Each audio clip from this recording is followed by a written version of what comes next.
กราบสวัสดีพ่อแม่พี่น้องสู่ผู้สู่คนยินดีต้อนรับเข้าสู่สองดำบ่าวลาวเส้นเก่าเส้นเดิมเนาะพี่น้องเนาะวันนี้ดำก็มายามน้องหมดกี่ตัวก่อนบ่ได้ไปเวียกมื้อนี้บ่ได้ไปวันนี้เฮาก็สิไปดึกแห่น้องปลากระเจ้า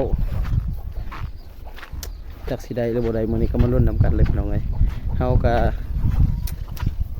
ไปทะเลปลาเขานะบ่แม่นว่าปลาเฮา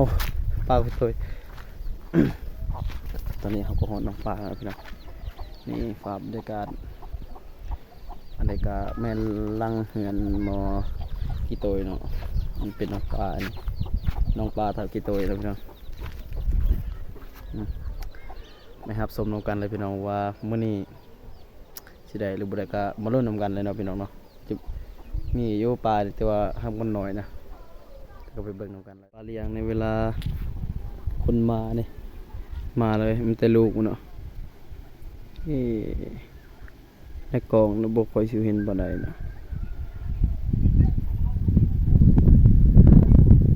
ก็หลายเติร์ดไว้ลูกมันนะนี่ฝาบรรยากาศคักลายมันนี่พี่น้องไงกกไฟโอ้มีหน่อใหม่เลยโธ่หน่อใหม่พี่น้องลายเติร์ดเป็นหน่อใหม่นี่สุดยอดบ้านเฮากับซ้ำบ้านเฮานี่แหละนี่กำลังปรุงใหม่นี่น้อยๆโอ้บักหลายพี่น้องก็ซ้ำสิกินบัดใหญ่นะน้ำใหม่นี่พี่น้องคัก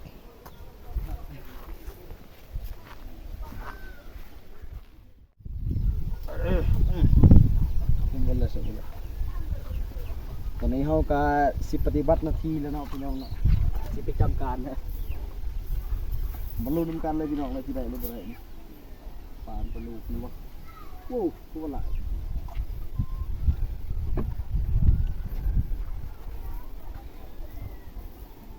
ทุกคนว่าจึงได้หรือบ่ได้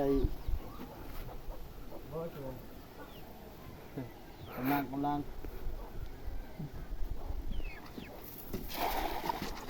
ว้าวลูกมันเอาไปจากนับนะไปเลยพี่น้องมาลุ้นกันพี่น้องเลยอียะโว้มันลูกมันเต็มคาราเบลเลย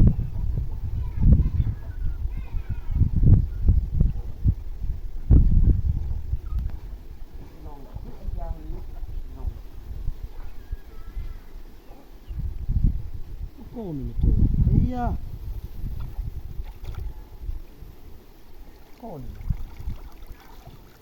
ลูกมันจะติดอย่างนี้ไม่ยาวก็พอดีโดดสิไหมเจอสิไหมได้การปล่อย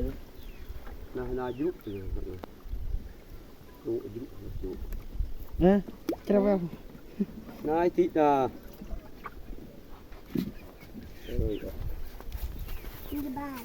บ่บาลโลมาบ่ตักลมเตอะไปกินทองกันนับ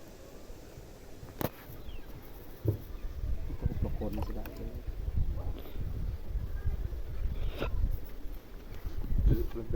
ปล่อยเลยมือกูแบบติ๊กรูอะไรก้อนนึงปล่อยก้อนปลาหันอยู่ลุกเลยร้อนนิดปล่อยเรื่องjadi kitaโอเคตกลง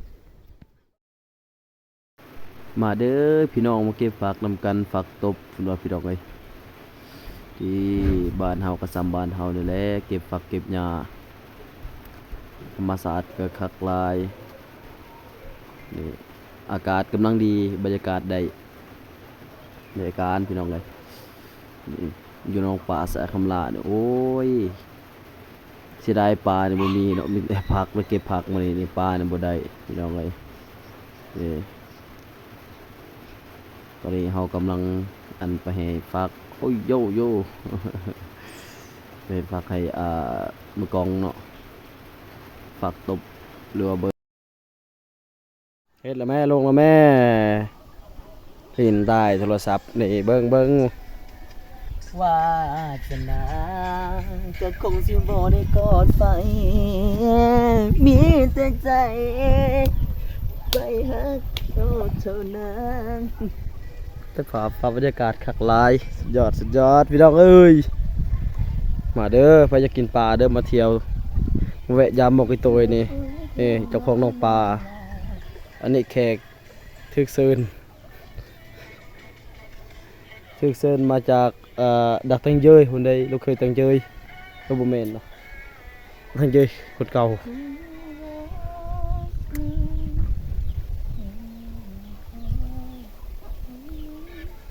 สายฟ้าบรรยากาศรีวิวมาตะจมเฮา